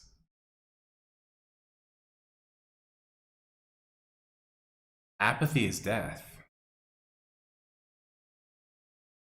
Apathy is a death worse than death. Because at least when you die, you'll feed the worms and the creepy crawlers and stuff. Like, okay, that was my KOTOR 2 quote, seeing if anyone picked that up, but it's like, no, like, apathy is death, man. You do want to care about stuff. Not caring is not a virtue. Like, and you don't have to exclaim that you don't care. Otherwise, why, you know what I'm saying? It's like when someone's like, I really, like, my favorite thing would be trolling on forums and stuff, and I'd get people to respond to my troll threads, and they'd be like, man, I don't care about this. And of course, everyone knows what's the first thing I say in response. And why did you respond? And then I'm like this. Because it's like, that's what I want. I want you to respond.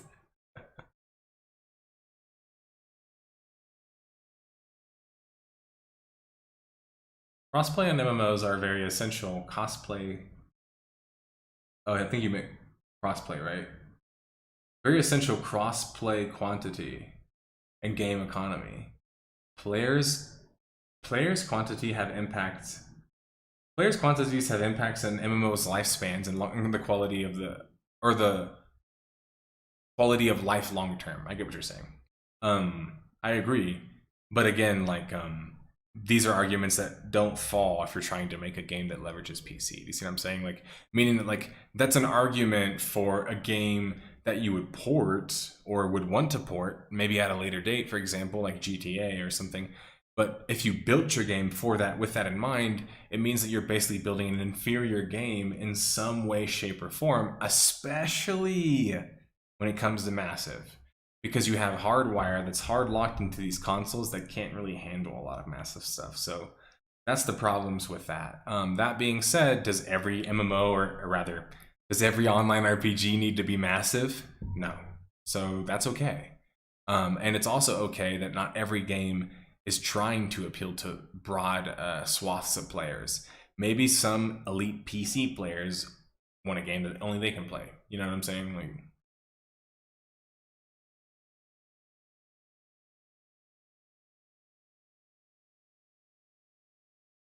why did you respond? Yeah, no, I mean, unfortunately, I know that it's hard to kind of get a view of somebody just from like watching videos of them.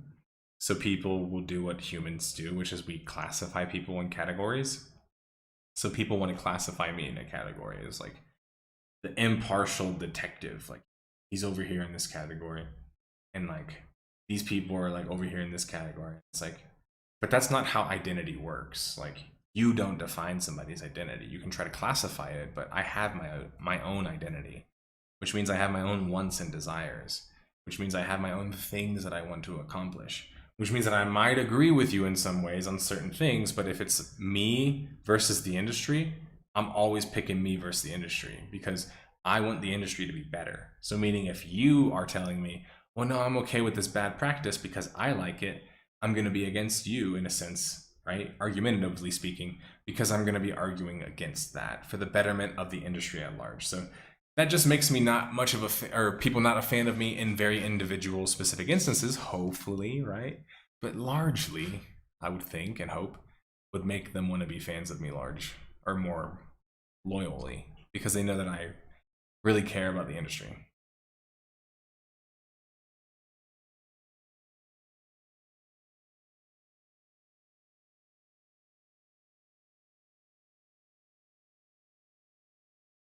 I think it just goes back to like people like to think about what's easiest to think about.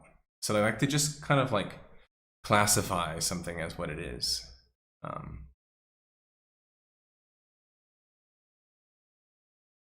Like, no, it's just this, and we don't have to think about it anymore. It's okay. Hachirulo? Hachirulo? Chipirikoko. Chipirikoko. Hachirulo. Chipirikoko. Is that like some troll thing that you're making me say over and over again, or?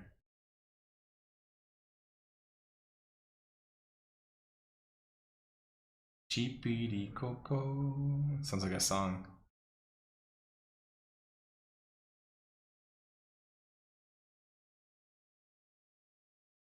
Clayton, the thing is that like behind closed doors, I can be like with my friends, I can be very arrogant about that kind of stuff. When I'm talking to like, you know, like a stream or like a platform, I don't like to think of it so binarily in a sense, not to, you know, simplify what you're saying in that sense, but I guess put it this way, I don't like to think of it so simply. What I mean is that education isn't linear. So meaning that like everyone's doing it, but not everyone's really going in a straight line and at the same speed. And I think a large part of the problem is the systems. And that's why it's like, I don't like to blame people. Again, maybe when I'm with my friends and behind closed doors, this guy's an idiot. But like when I'm talking about something from a macro perspective, then I'm going to be talking about like, why are there so many idiots where I'm from? It's like the education system. You know what I mean? Like, the education system didn't teach me shit. The internet did. So like I was learning from something else that was better. And I think that that's a large reason why I was able to excel. Now, mind you, that I have higher IQ. Yes, okay. But the point is that school was never really for me. And that's probably not a good thing, so. Yeah, I guess my point there is kind of like, people could still get out of it, theoretically. They'd have to learn how to learn, though. And kind of basically be their own person. And I know that sounds kind of like very like esoteric and almost like Eckhart Tolle, like meditation type shit, but I mean like seriously, like learning how to be your own person in terms of like, how do you evaluate at things and why they matter to you? Like like when someone tells me like, oh, like this thing was bad and you're okay with it, it's like, okay, but like you also have to tell me why that matters to me. Or how does that affect me? Or what's the conclusion from what you're saying, you know? But so many people stop at certain parts. Like, for example, and I'm just going to be very blunt with you guys. One of the things that being an internet kid always ingrained in me is Googling things. And so, like, the amount of comments that I get on my videos and in my Discord and messages and all kinds of comments where people are like, what's this game, or how do you do this? And I'm just like, bro, like, just Google it, man. Like, I'm not Megamind, dude. I'm actually pretty fucking stupid in a lot of ways. I just so happen to like have spent all my life like LARPing martial arts and playing fucking video games in a basement. You know what I'm saying? So it's like, I'm proud of that, but I'm also, it's like, that's not really that like big of a deal. So it's like,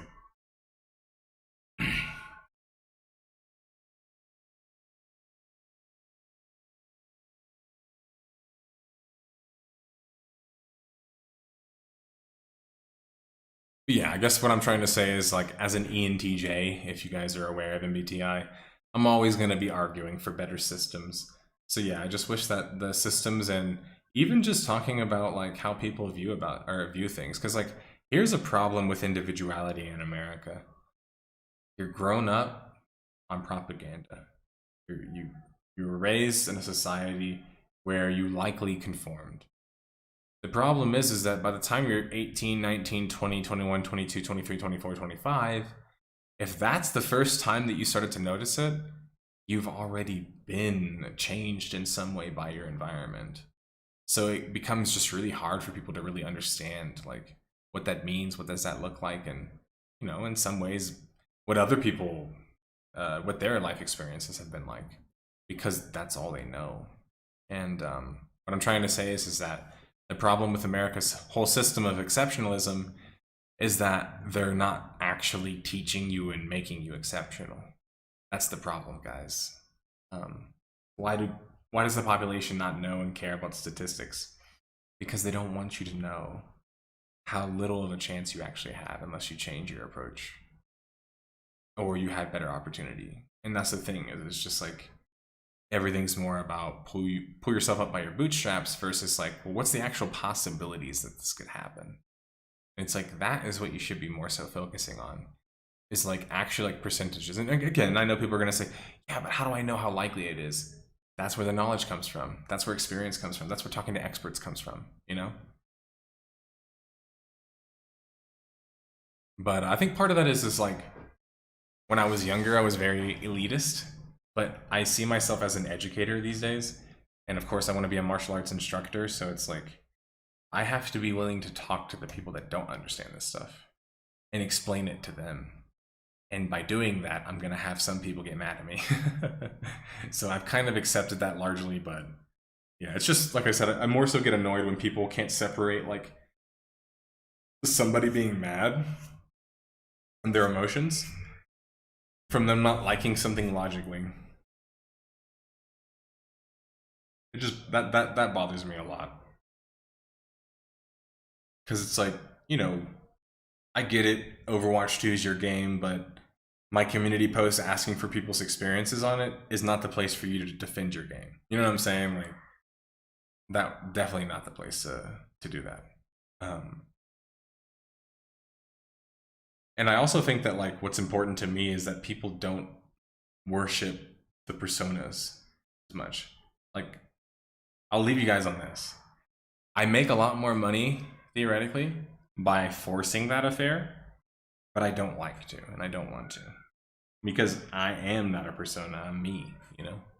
Can I be that persona in certain parts and times? Yes, but I'm me, I'm just who I am, so.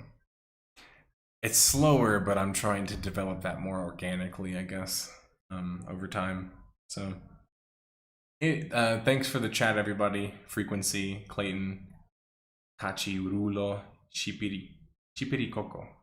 See, the second part's actually harder for me for some reason, but Des, whoever else I missed, Elder, Lazarus, Devin, Major, Potts, Xanthos, Keiki, Steak MCC, Defcoat, Sorian, Korosov, Patrick, Magister, Philippe, or Felipe, depending on pronunciation, John Smith, everybody.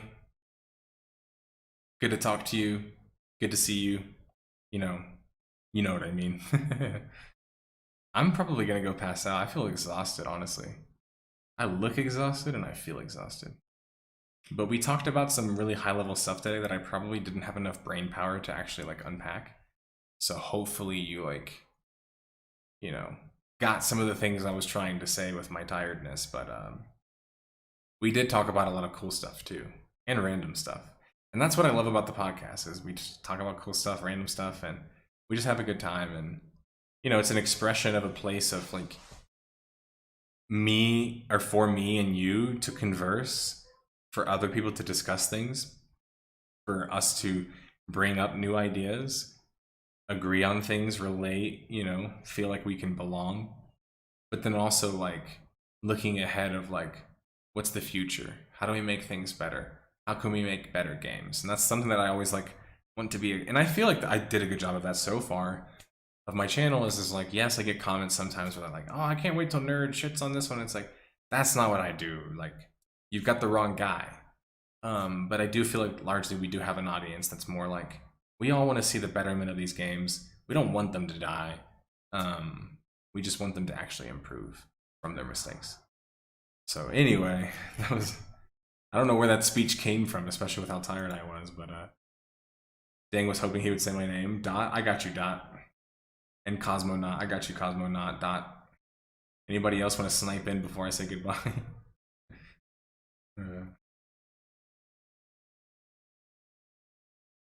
No, looks like that's it. Hey, have a good one in England. Good night, I believe. Have a pint on me. And spirit. Or as they would say in England, you can have a pint, buy 2 for the price of 2, and only get 2. See, you see what I'm saying? That's a good deal. You had to think about that one for a second. I'm just kidding. It was like some stupid sign I saw in like Ireland one time. It was like, you buy 2 for the price of 2, get 2. And I was like, nice. Later, guys.